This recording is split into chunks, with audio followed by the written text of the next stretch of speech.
Whether it's Mamata Banerjee or Nitish Kumar or anybody else, they are very astute politicians. Why would they tie their boat with a sinking ship? They know very well that Congress is very unpopular today. There is a common perception that it is seen as corrupt. In any case, elections are 1 year away at the maximum. So it does not suit them politically to tie their future with a party like that. Well, why would it suit? Why would it suit? They may play footsie for a short while. No, why would it? They may play footsie for a short while to get some short-term benefit. Sure, but I don't see a long-term relationship happening there. Arnav, I want to speak. Yes, Mr. Ghoshal. Arnav, one thing just I want to add, Arnav, that just few days back when Prime Minister was in West Bengal, Sonia ji was also there. Mamata Banerjee didn't come to receive them. And just few days back, Derek O'Brien, in his speech in Rajya Sabha on defense scam, he was very critical.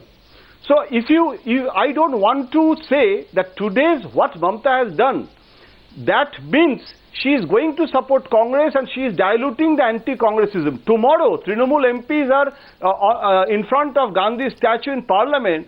They will shout and they will start campaign on the West Bengal, how they are victim. And so Mamata is also following that Nitish path also. Yeah, but why would? So I think it's a. I get you, but why would in this given situation? No, in this given situation, Mr. Ghoshal, my only thing which comes to my mind is, and I really want to understand this from Abid Rasool Khan. Mr. Abid Rasool Khan, why? No. Just simple reply. My simple reply is that we are always satisfied with black and white conclusion.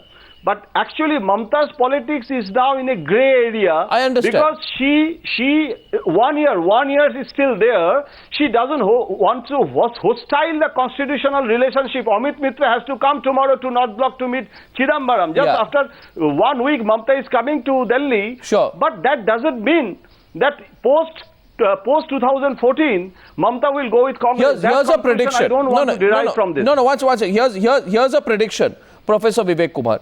Here's how many people think things are going to fathom out. In 1 or 2 months from now, Mayawati will have to justify why she is supporting the UPA government. So she will then tell the UPA government that I supported you during FDI and retail because you promised to push through this whole business of the 9th schedule of the Constitution and to amend the Constitution to clarify reservations for SC, STs in promotions for jobs. So 1 or 2 months from now, this fight will happen. So the Congress will then have to choose between Mayawati or Mulayam.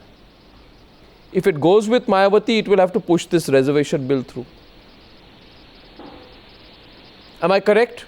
But I don't think that actually, no, but the problem is that, it is already passed in Rajya Sabha and now Lok Sabha has to pass it. It's not a law. Whosoever opposes the bill, if Congress opposes the bill along with BJP, the scheduled caste and scheduled tribe are seeing outside.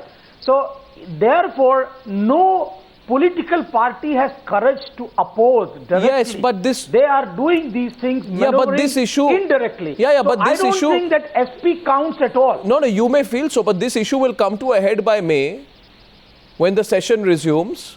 This issue cannot be, and 1 second, if it is not settled in May and if it comes to a fight, then you will lead to a situation where if the government falls further into a minority, you'll have a general election before the end of the year. No, but you see that if suppose BJP and Congress come together, the bill can be passed easily. No, now you are talking rhetorically. SP being in a... Now you're talking rhetorically, Mr. No, I'm not talking rhetorically.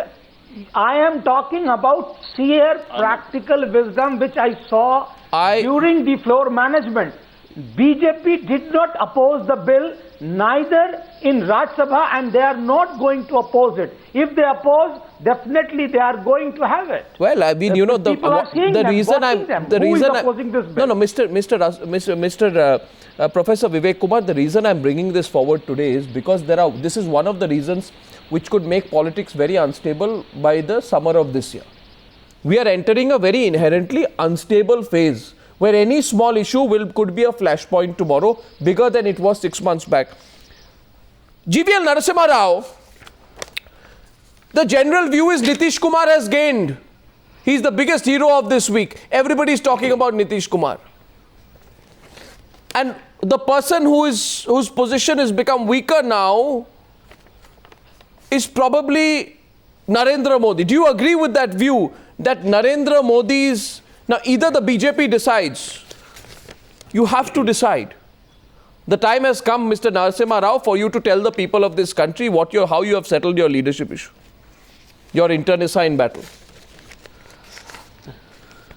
You see, the JDU is one of the members of the NDA coalition, and he is the Chief Minister. Nitish Kumar is Chief Minister of the coalition government in which BJP is a partner. And I think this alliance has worked perfectly fine until now. And it's actually no, I'm not talking about the alliance. I am not talking about the alliance. I am talking of the fact that, like Yashwant Sinha said, no clear leader is hurting the party. If general elections happen 6 months before schedule, Mr. Narasimha Rao, that means you have to decide the leadership issue within the next few weeks. No, you see, the party will, you see, it has been repeatedly stated that the party will, the parliamentary board, which has not been constituted yet. It will be constituted in 2 weeks. Anytime soon. It will be constituted in 2 weeks after that? It is the...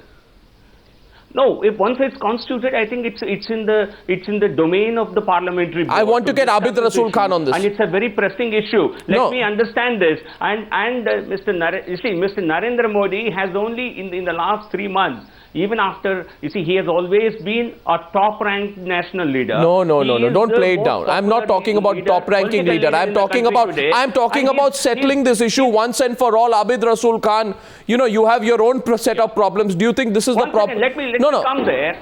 No, one second. The two issues. Abid Rasool Khan of the Congress responding to you, sir. Yes. It's a very valid question what you have raised. Now, BJP is bedeviled with its own problems, and definitely Narendra Modi's emergence, though tainted and under controversy, has created a scene where their own leadership is against that. And Nitish ji has told time and again that he will not be a part of anything where Narendra Modi is there. So with this, the BJP has to answer this question, what they are going to do about it. And secondly, I would also take a minute to respond to Mr. Gujral, who says that... Let Rahul Gandhi answer this first. No. Rahul Gandhi has said very clearly, Mr. Narasimha is not for power. He said very clearly, I think you have not gone through it. It's a question of where you are fighting for power among yourself. Your own president at one side, your own stalwart at one side, and Narendra Modi on other side. Your party is into deep trouble as far as leadership is concerned. The person, Mr. Narasimha, the person you are trying to project is tainted. He's a person who is not even granted a visa to go to a country, is a person who is not even allowed to give a address. You have no chance of presenting him as a Prime Minister candidate. The world will not accept, the country will not accept. Well, you have to settle that among yourself. We are not a part of it. We are not a part of it. You have to settle it. Your leadership is completely running scared of Narendra Modi. Let me make it clear. Well, my leadership will never run scared of Narendra Modi. We are more happy if he is projected as a Prime Minister. We are very happy if you project him as a Prime Minister candidate. That will be a blessing in disguise for us. Well, I don't expect Newshour panelists to agree on these issues, but I want to take a call. And I will now ask the three other panelists when they think the next general election will be. I'd like to start and just briefly tell me what your hunch is. Professor Vivek Kumar, when will the next general election be in your view, sir? I think it is going to be on time. In May itself. I don't think that it is going to come. Okay. It is on time, and I think government is not, it's in safe hands. Mr. Gujral?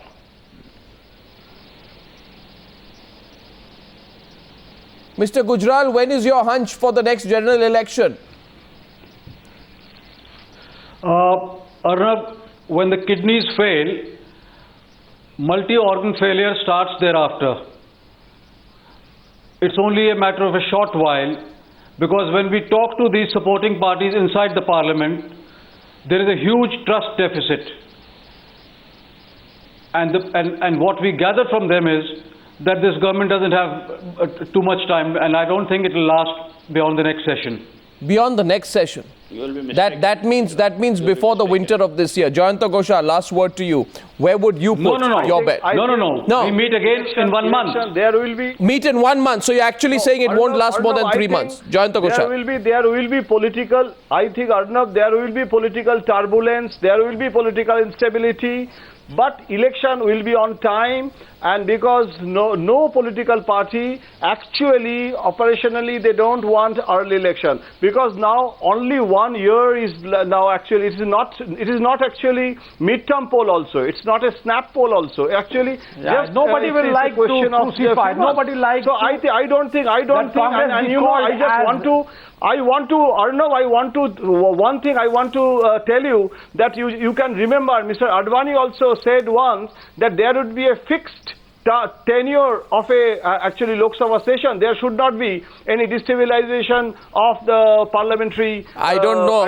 I don't know if he will. So I think the opposition also no member of parliament is ready for early election. I think that the mandate is very clear, and there will be no early election.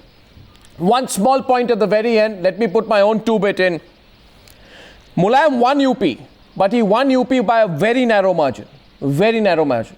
And many people think if Mulayam holds out, that margin will be lost. And if Mulayam holds the key to how long the government is going to last, perhaps he may take a bet on pulling the plug earlier. We'll have to see how all this evolves. Gentlemen, this has been fascinating. Thank you very much for joining me on Newshour Debate number 2. And thank you very much for being with me on this debate.